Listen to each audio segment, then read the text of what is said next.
Chers amis, bonjour. Oui, j'ai un peu la tronche enfarinée ce matin. Je viens de lire les nouvelles là sur mon mur Facebook et je vois que tout le monde réagit de façon extrêmement épidermique au plan d'austérité qui a été décidé par le gouvernement. Alors, je crois que la cerise sur le gâteau, c'est Mediapart qui tient carrément ou qui soutient qui conforte la position de la droite. Même la droite n'avait pas osé. C'est à pisser de rire, franchement. Mediapart qui prend la défense de l'UMP, vraiment c'est comique. Hein. Là, franchement, pour le coup, ça me donne l'occasion de rigoler. Bah oui, effectivement, disons, par définition, quand vous avez une population qui vieillit et qu'on est dans une civilisation qui est en train de muter, hein, par définition, il faut trouver des solutions. Les solutions, on les trouve, elles ne sont pas nécessairement confortables. C'est un fait, on est bien d'accord. Il faut on a de plus en plus besoin d'argent, bien évidemment, et cet argent, il faut bien le trouver quelque part. Mais alors évidemment, quand il s'agit d'en gagner un peu plus, tout le monde est d'accord, mais quand il s'agit de verser pour remplir les caisses, personne n'est d'accord. Ça, c'est systématique. Hein. Là, on n'a rien inventé, il n'y a aucun souci. Et puis alors, tout le monde est dans le même panier. Hein. Même les socialistes ne sont pas d'accord. Faut arrêter de nous prendre pour des cons. Vraiment. Hein. Il y en a vraiment ras le cul. Hein. Excusez-moi, mais c'est pas très correct de s'exprimer comme ça en public. Je le conçois. Mais franchement, là, quand j'ai lu il y a un article qui reprend la totalité des termes, je vais même pas détailler parce que c'est... Ce que je trouve complètement hallucinant, c'est que, oui, effectivement, même la droite n'avait pas osé. Ben non, parce que pour oser ce genre de choses, il faut être courageux. Et s'il y a un truc, justement, qui manquait singulièrement à l'UMP, à l'époque où Sarkozy était au gouvernement, c'était bien le courage, justement.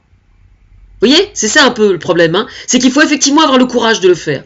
Je vous signale que ce plan d'austérité a la particularité de faire attention à ce que les plus démunis et les plus fragilisés soient préservés.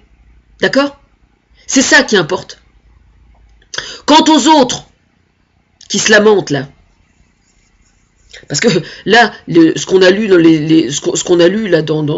tout le monde qui se met à gueuler, je vous signale que ce ne sont pas les gens d'en bas, ce ne sont pas les Français ce sont les éditorialistes des journaux et des médias, ce qui n'est pas du tout la même chose, parce que ces gens-là, eux, vous inquiétez pas, ils bouffent à leur faim, hein. Y a pas de souci, hein. Moi, j'en suis encore à 60 € par semaine et sous tutelle, hein. D'accord ? Alors, arrêtez vos conneries, s'il vous plaît, hein. D'accord ? Un peu de correction. Un peu de correction. Vous avez un travail, vous.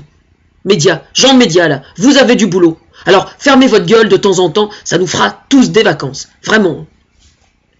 Aujourd'hui, on est dans une civilisation qui est en train d'évoluer, effectivement. Hein. Bon, pour votre information, le plan d'austérité en question, là, hein, il va servir notamment à réparer les conneries monumentales qui ont été faites depuis des décennies au sujet de l'éducation nationale. Parce que les créations de postes, elles sont maintenues. D'accord ? Parce que c'est ça, la France de demain. C'est l'école qu'on a aujourd'hui qui fait la France de demain. D'accord ? Et il y a plein d'aspects comme ça qui sont maintenus. Parce que c'est ça la vérité. Hein ? C'est pour ça qu'on a besoin d'argent. Parce que la France vieillit, on vit de plus en plus vieux, c'est un fait. Le problème, c'est qu'il y a Alzheimer, il y a les plans retraite, il y a tout ça, effectivement. Et l'argent, il faut bien le trouver quelque part. Alors, il y a une chose qu'il faut faire, tout simplement. Il faut tous se bouger le cul pour que les gens aillent voter pour les européennes. Parce que lutter contre l'évasion fiscale, voilà un moyen de gagner de l'argent pour la France. Mais pour ça, il faut arrêter de se lamenter. Hein ? Alors effectivement, ah bah oui, au lieu de partir en vacances pendant 3 semaines, on va pouvoir partir qu'une semaine ou 15 jours. Ah mon Dieu, la catastrophe. Eh bien, vous allez arrêter d'aller dans les hypermarchés et vous allez dans les hypermarchés discount, par exemple. Hein. Ça vous fera économiser au moins 100 ou 150 € par mois. Par exemple. Réfléchissez si vous avez une deuxième voiture, si elle est bien indispensable, par exemple. Ça vous fera faire d'autres économies. Essayez de gérer votre budget de façon un peu plus intelligente. Hein. Je le fais bien, moi. Pourquoi les autres le feraient pas? Oui, je suis très énervé, ouais. Quand je vois de telles conneries, ça m'énerve, oui. Parce qu'effectivement, on a un gouvernement qui est certainement plus couillu que certains d'autres.